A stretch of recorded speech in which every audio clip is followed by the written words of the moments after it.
एक ऐसी कथा में प्रवेश करते हैं जिस कथा के बिना कोई भी कथा हो नहीं सकती।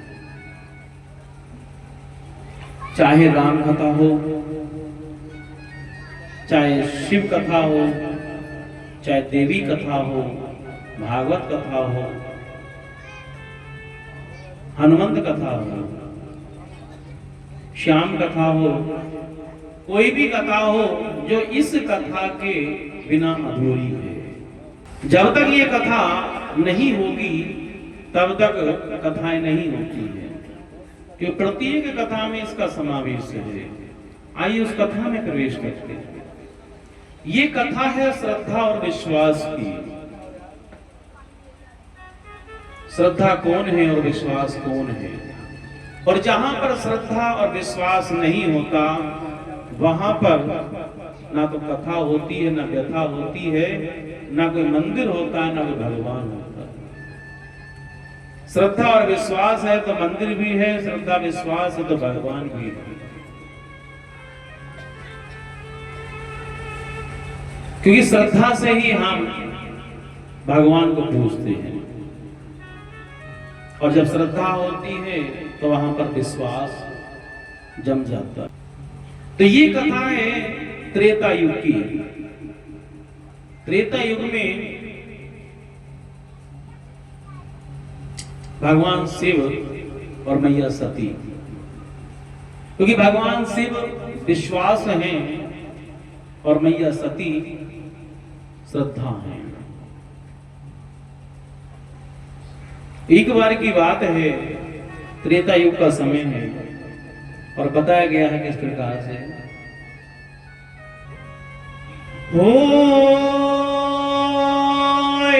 एक बार त्रेता युग माही सांभ गए बजर सिपाही। सिया राम जय जय राम, राम सिया राम जय जय राम।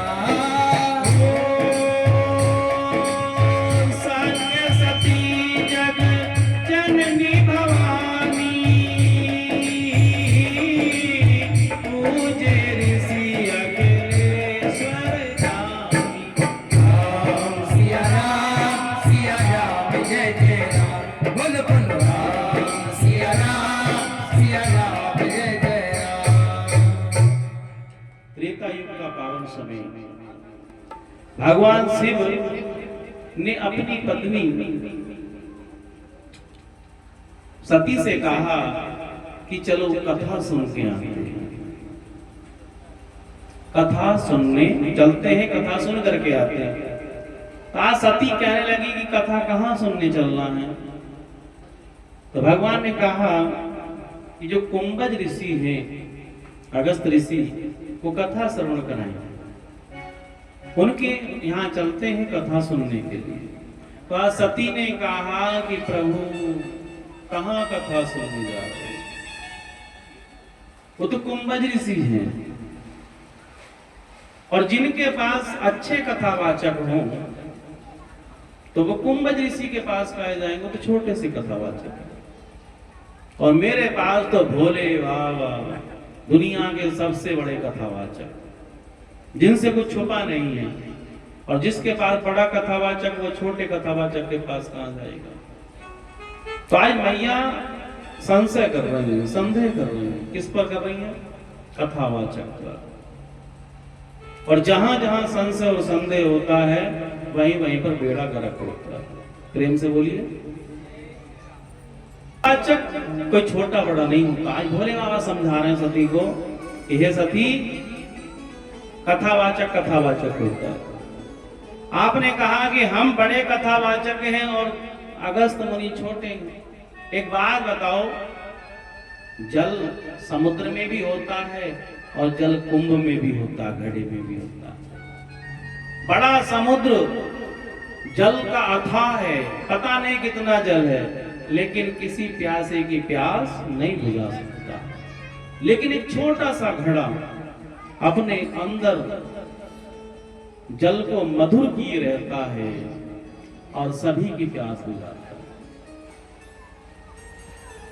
तो केवल उस गुण को देखना चाहिए, उस गुण वचन को देखना चाहिए कि उसके अंदर क्या है। छोटा बड़ा कोई नहीं होता है। अब कहीं तो फूल खिलेगा। आपने देखा होगा गोभी का फूल कितना बड़ा होता है। गोभी का फूल कितना बड़ा होता है, दूर से दिखाई दे जाता है, लेकिन धोरे जाओ तो भी खुशबू नहीं आती। इसीलिए लोग उसको काट करके खा जाते हैं। और चमेली का फूल छोटा सा होता है,